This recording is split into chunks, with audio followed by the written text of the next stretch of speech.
Dear students, आज हम अपने केमिस्ट्री के 10+2 के सिलेबस की शुरुआत करते हैं सॉलिड स्टेट के साथ, क्योंकि सॉलिड स्टेट सीबीएसई के सिलेबस में दोबारा शामिल कर लिया गया है।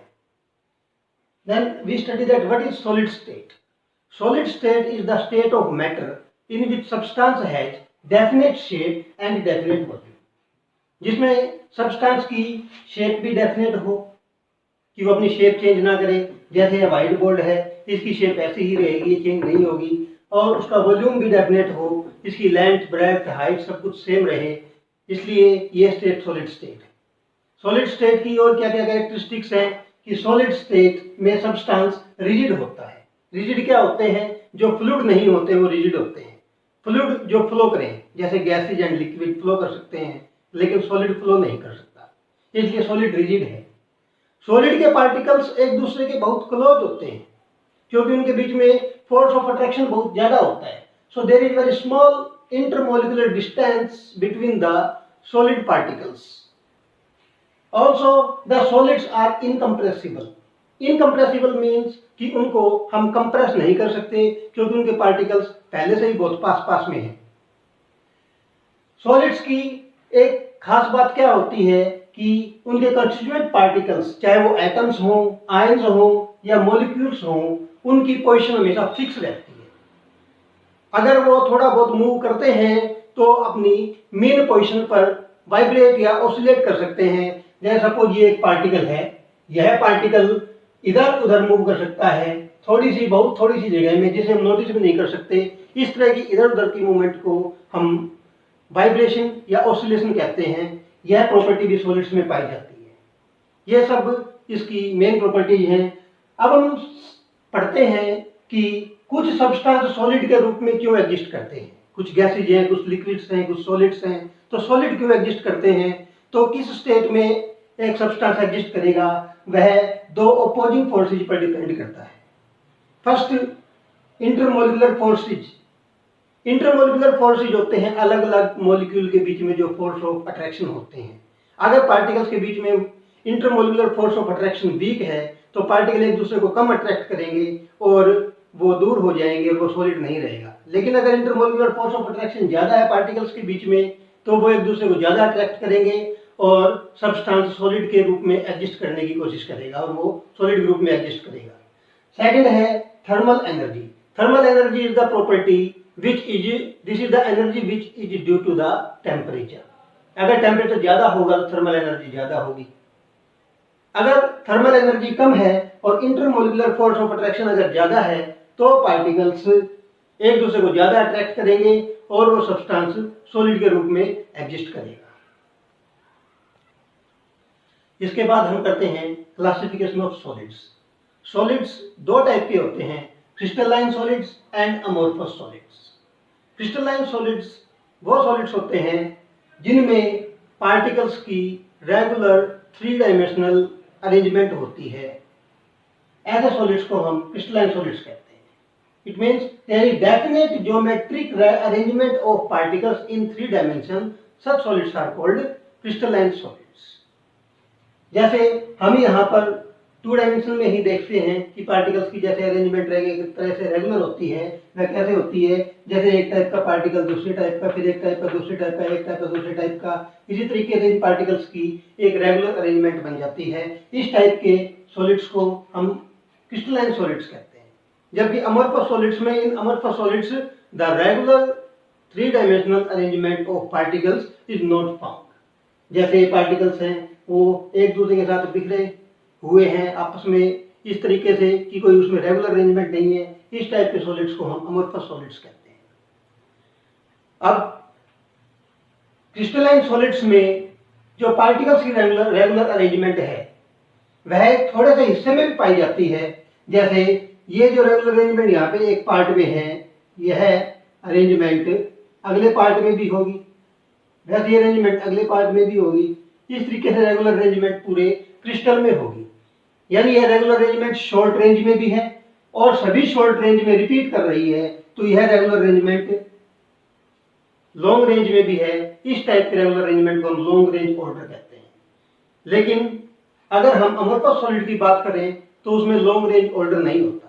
लेकिन छोटे छोटे पार्ट्स में कुछ जगह पर रेगुलर अरेंजमेंट हो सकती है। जैसे अगर हम देखें तो जैसे इस पार्ट में इतने हिस्से में रेगुलर अरेंजमेंट है, तो इस पार्ट को हम कहेंगे क्रिस्टल लाइट। तो what is crystallite? Crystallite is the small regular arrangement found in the अमorphous सॉलिड्स। ये क्रिस्टलाइट्स संख्या में कुछ ही होते हैं, बाकी इन क्रिस्टलाइट्स के बीच में रेगुलर अरेंजमेंट नहीं पाई जाती। अब नेक्स्ट हम बात करें क्रिस्टलाइन सॉलिड्स में उनका मेल्टिंग पॉइंट शार्प होता है। Sharp means fix. जैसे हम कहें कि किसी सॉलिड का मेल्टिंग पॉइंट 359.7 केल्विन है, तो वो 357.997 केल्विन ही होगा, उसके अलावा उससे कम या ज्यादा नहीं होगा। लेकिन हम बात करें अमorphous सॉलिड्स की, देन तो हम कहते हैं दैट अमorphous सॉलिड्स मेल्ट और soften over a temperature range. कि इनमें एक टेम्परेचर की रेंज होती है जिसमें ये मेल्ट होते हैं या सॉफ्ट होते हैं। तो वो रेंज कैसे होती है? जैसे सपोज 270 से 290 केल्विन। 270 पर इनका सॉफ्ट होना स्टार्ट हो जाएगा और ये 290 तक सॉफ्ट होते रहेंगे धीरे धीरे। इस तरीके से इनमें कोई शार्प मेल्टिंग पॉइंट नहीं है। नेक्स्ट हम बात करें crystalline solids are anisotropic and amorphous solids are isotropic. What is isotropic and what is isotropic? Some physical properties like thermal expansion, electrical conductivity. amorphous solid में ये physical properties कुछ ऐसी हैं जो सभी डायरेक्शंस में एक जैसी पाई जाती है। So such properties are identical in all the directions. With this property is called as isotropic. And amorphous solids have such property, therefore amorphous solids are isotropic in nature. Whereas such properties are not identical in all the directions in case of crystalline solids. Crystalline solids में अलग अलग direction में जाने पर ये properties अलग अलग हो जाती हैं, एक जैसी सभी डायरेक्शंस में नहीं रहती, इसलिए क्रिस्टलाइन सॉलिड्स एनिसोट्रोपिक होती हैं। क्रिस्टलाइन सॉलिड्स एनिसोट्रोपिक क्यों होते हैं? उनकी प्रॉपर्टी सभी डायरेक्शन में एक जैसी क्यों नहीं होती? तो यहाँ पर हम रेगुलर अरेंजमेंट से इस बात को समझने की कोशिश करते हैं। जैसे सपोज हम यहाँ से शुरुआत करते हैं, तो अगर हम इस तरफ जाएं, यहाँ से शुरुआत करके अगर हम इस तरफ जाते हैं, तो इस तरफ जाने पर हम देखेंगे एक बड़ा पार्टिकल, एक छोटा, एक बड़ा, एक छोटा, एक बड़ा, एक छोटा, इस टाइप के पार्टिकल्स इनके रास्ते में आते हैं। और अगर हम इस डायरेक्शन में जाएं तो सभी छोटे पार्टिकल्स आएंगे, कोई बड़ा पार्टिकल नहीं आया। तो इस साइड में इसकी प्रॉपर्टीज अलग मिलेंगी, इस साइड में इसकी प्रॉपर्टीज अलग मिलेंगी। So but this is the reason that when we study और measure in different directions, then different type of particles fall in the way, therefore their properties are not same in all the directions. जबकि अमorphous solids में क्या होता है? अमorphous solids में particles बिखरे पड़े हैं। अगर हम एक तरफ मेजर करें या किसी भी तरफ मेजर करें तो हमें रास्ते में हर एक तरह के पार्टिकल मिलेंगे जिनकी संख्या लगभग बराबर ही मिलेगी, इसलिए अमorphous सॉलिड्स आइसोट्रोपिक होते हैं। Next, crystalline solids undergo clean cleavage. अगर हम किसी चाकू से काटते हैं when they are cut with a knife, then they undergo clean cleavage, यानी कि वो सीधे सीधे कट जाएंगे। लेकिन अगर हम अमorphous सॉलिड्स को काटने की कोशिश करते हैं तो वो कटने से पहले ही टूट जाते हैं। सो द अमorphous सॉलिड्स अंडरगो इर्रेगुलर ब्रेकेज। इसके अलावा एक डिफरेंस यह भी है कि यानी इसको मेल्ट करने के लिए जो हीट चाहिए पर मोल वो फिक्स नहीं है, डेफिनेट नहीं है, लेकिन इसके केस में हीट ऑफ फ्यूजन जो है वो डेफिनेट है। यानी हम कह सकते हैं कि क्रिस्टलाइन सॉलिड्स ही ट्रू सॉलिड्स हैं, असली सॉलिड्स यही हैं, लेकिन अमorphous सॉलिड्स जो हैं वो ट्रू सॉलिड्स नहीं हैं। They are called pseudo solids. Pseudo means false, नकली सॉलिड। ये नकली सॉलिड हैं और सही मायने में अगर हम स्टडी करते हैं तो हम देखते हैं they are super cooled liquids of very high viscosity. ये बहुत गाढ़े और सुपर कूल्ड लिक्विड होते हैं जिनको बहुत फास्टली ठंडा कर दिया जाता है। क्रिस्टलाइन सॉलिड्स के अगर हम एग्जांपल करें तो जितने भी सॉलिड्स हैं, सॉलिड एलिमेंट्स हैं, जैसे मेटल्स जो हैं, जैसे gold, silver, magnesium, calcium, gold वगैरह जितने भी हैं, और कई नॉन मेटल्स एलिमेंट्स जो सॉलिड पाए जाते हैं, जैसे diamond, graphite, sulphur, iodine, phosphorus वगैरह, ये सभी सॉलिड्स हैं। और कई कंपाउंड्स, सभी नहीं, कई कंपाउंड्स, आयनिक कंपाउंड तो सारे, जैसे sodium chloride, magnesium chloride, lead bromide, potassium carbonate, potassium sulphate वगैरह ये, और कई कोवलेंट कंपाउंड जैसे शुगर, यूरिया वगैरह, ये सॉलिड क्रिस्टलाइन सॉलिड्स हैं। अमोर्फस सॉलिड की बात करें तो रबड़, प्लास्टिक्स, पॉलीमर्स, ग्लास और फ्यूज सिलिका, ये सभी क्या हैं? ये सभी अमोर्फस सॉलिड्स हैं। अब हम बात करते हैं कि कुछ पुरानी बिल्डिंग्स के विंडो के जो कांच हैं वो नीचे से मोटे हो जाते हैं। Window pains of old buildings become thicker at the bottom. ऐसा क्यों होता है? क्योंकि हमें पता है कि ग्लास जो है वो अमोर्फस सॉलिड है, वो बहुत विस्कस है, वो धीरे धीरे फ्लो करता है और फ्लो करते करते वो नीचे की तरफ बहता रहता है और कई सालों में वो बह के नीचे आ जाता है। इसलिए ड्यू टू द फ्लो वो कांच नीचे से मोटा हो जाता है, ऊपर से पतला रह जाता है। पुरानी बिल्डिंग्स के कुछ कांच जो है वो सफेद हो जाते हैं, मिल्की हो जाते हैं। ऐसा इसलिए होता है कि जो ये क्रिस्टलाइट्स हैं ये इसलिए बने थे कि इनमें रेगुलर अरेंजमेंट थी, लेकिन बाकी पार्ट में रेगुलर अरेंजमेंट नहीं है। लेकिन जब डेली दिन के टाइम गर्मी पड़ती है, रात में सर्दी पड़ती है, तो टेम्परेचर ज़्यादा होने के कारण दिन में पार्टिकल बह के अपनी रेगुलर पोजीशंस में चले जाते हैं और कई सालों तक ऐसा होता रहता है और पार्टिकल्स में रेगुलर अरेंजमेंट आ जाती है और क्रिस्टलाइट्स की संख्या बढ़ जाती है और वो पार्ट क्रिस्टलाइन बन जाते हैं। अब हम क्रिस्टलाइन सॉलिड्स के टाइप करते हैं। क्रिस्टलाइन सॉलिड्स 4 टाइप्स के होते हैं: ionic solids, molecular solids, covalent और network solids and metallic solids. सबसे पहले हम स्टडी करते हैं आयनिक सॉलिड्स के बारे में। आयनिक सॉलिड्स आयंस से मिलकर बने होते हैं, कैटायंस एंड एनायंस। जैसे एग्जांपल है sodium chloride, calcium chloride, potassium carbonate, magnesium sulphate, इस तरीके से। जैसे हम सोडियम क्लोराइड की बात करें तो इसमें Na positive and Cl negative. Na positive cation है, Cl नेगेटिव एनायन है और इनके बीच में strong electrostatic force of attraction है, यानी बहुत स्ट्रॉन्ग इलेक्ट्रोस्टैटिक बॉन्ड के द्वारा Na पॉजिटिव और Cl नेगेटिव आपस में जुड़े हुए होते हैं। And because of the strong electrostatic force of attraction, ये इतना स्ट्रॉन्ग होता है that ionic solids are all solids at room temperature. ये रूम टेम्परेचर पर सभी सॉलिड्स हैं और strong electrostatic force of attraction के कारण ही इनका मेल्टिंग और बॉइलिंग पॉइंट भी बहुत ज्यादा है। ये हार्ड है और ब्रिटल है। ब्रिटल कि ये हथौड़ा मारने पर मेटल की तरह शीट नहीं बनाते, बल्कि ये टूट जाते हैं, क्योंकि हथौड़ा मारने पर इनकी जो ज्योमेट्रिक पैटर्न है वो टूट जाता है, इलेक्ट्रोस्टैटिक फोर्स ऑफ अट्रैक्शन टूट जाता है और ionic and they are electrical insulator in the solid state.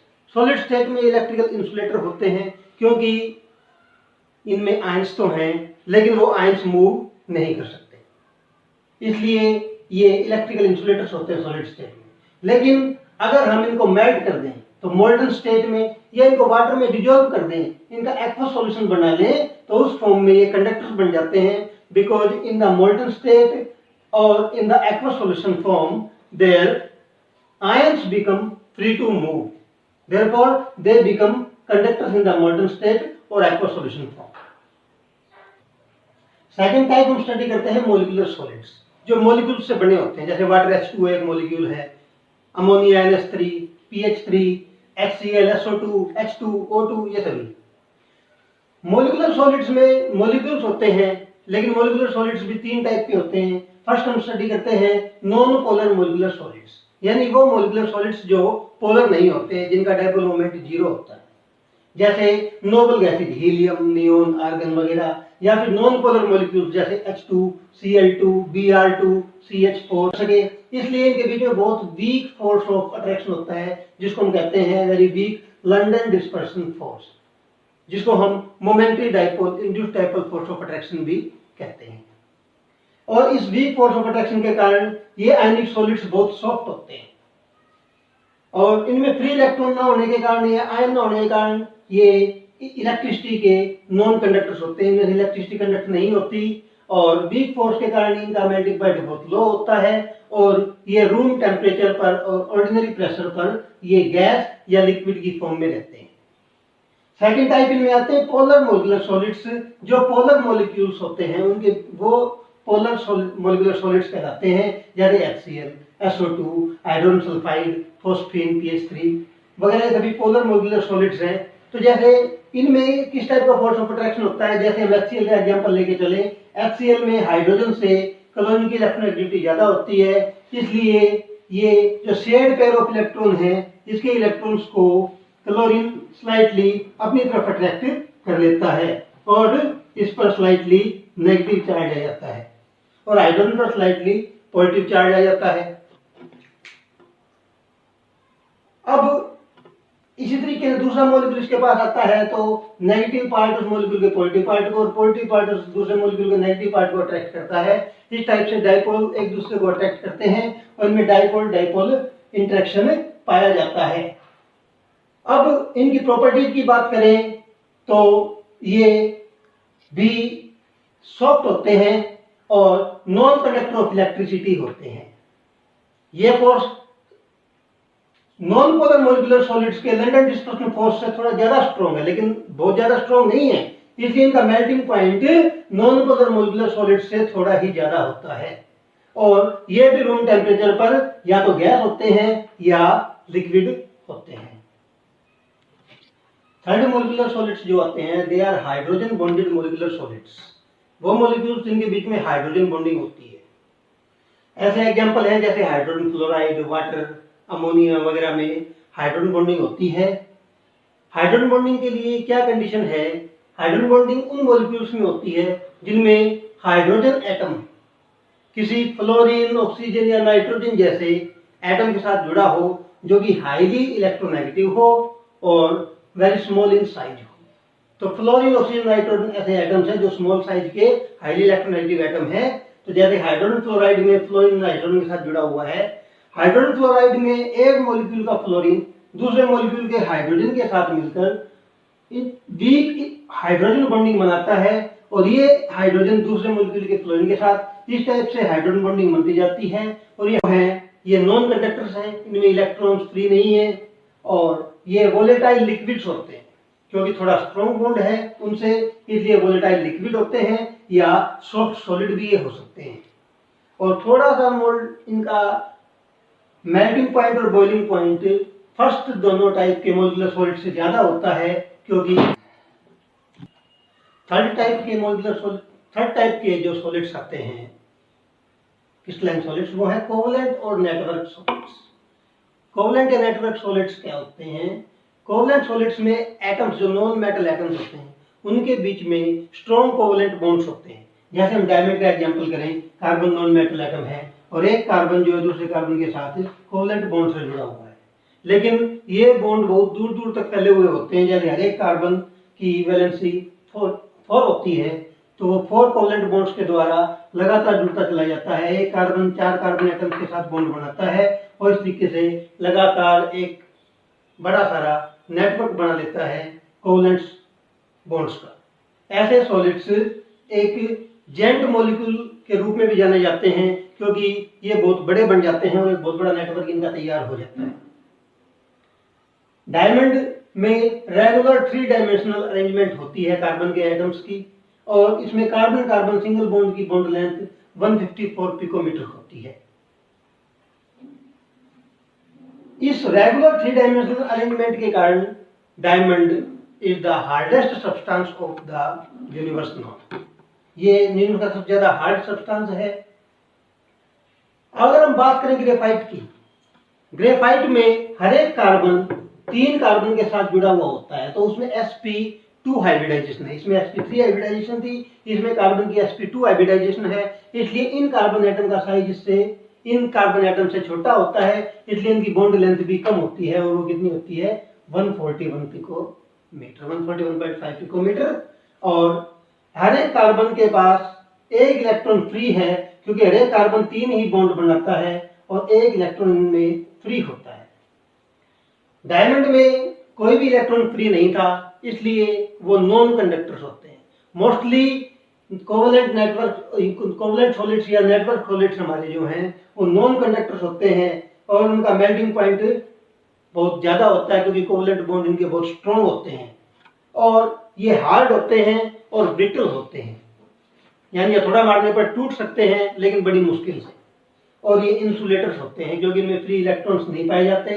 जबकि ग्रेफाइट एक अलग टाइप का एग्जांपल है, इसमें कुछ एक्सेप्शंस हैं। इसमें भी स्ट्रॉन्ग कोवलेंट बॉन्ड है, जिसकी बॉन्ड लेंथ 141.5 पिकोमीटर है, लेकिन हर एक कार्बन 3 बॉन्ड बनाता है, और ये एक प्लेन के रूप में होता है, 2 डायमेंशनल प्लेन के रूप में कार्बन एटम्स एक लेयर के रूप में जुड़े हुए होते हैं, और हर एक कार्बन के पास एक इलेक्ट्रॉन फ्री होता है।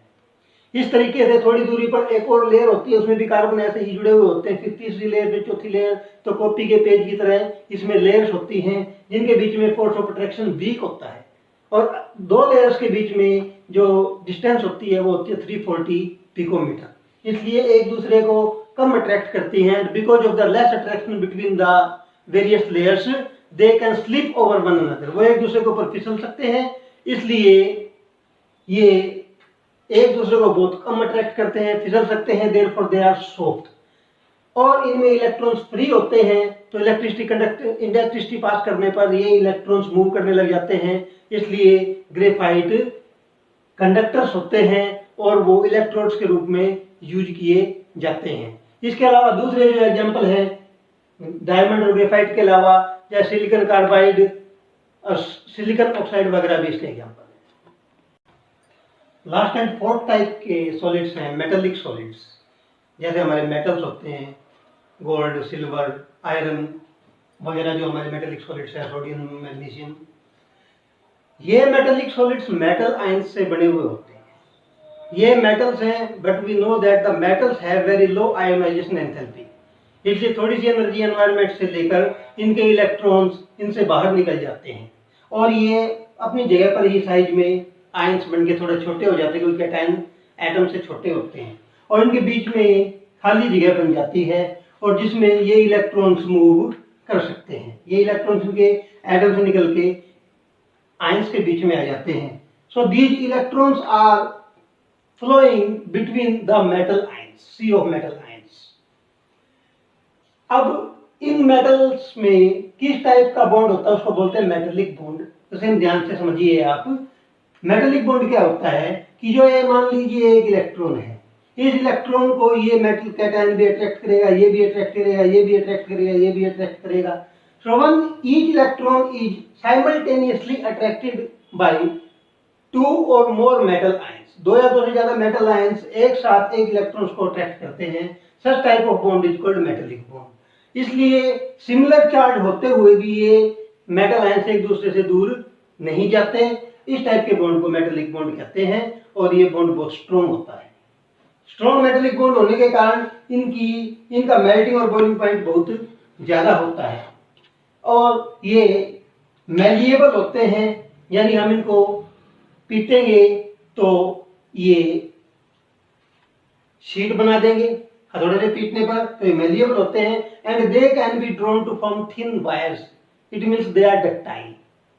इनको खींचने पर इनकी पतली तारें बन जाती हैं। तो मेटल्स बहुत डक्टाइल भी होते हैं, मेलिएबल भी होते हैं। They can be beaten to form thin sheets and they have high electrical and thermal conductivity. तो हमें पता है कि इनके अंदर फ्री इलेक्ट्रॉन्स हैं, और ये इलेक्ट्रॉन्स जब हम इलेक्ट्रिसिटी कंडक्ट करते हैं तो इलेक्ट्रॉन्स मूव करते हैं, इसलिए इनकी इलेक्ट्रिकल और थर्मल कंडक्टिविटी बहुत ज्यादा होती है। तो ये हमारे 4 टाइप के मॉलिक्यूलर सॉलिड्स हो जाते हैं। बाकी के पार्ट को हम नेक्स्ट वीडियो में स्टडी करेंगे। Thank you.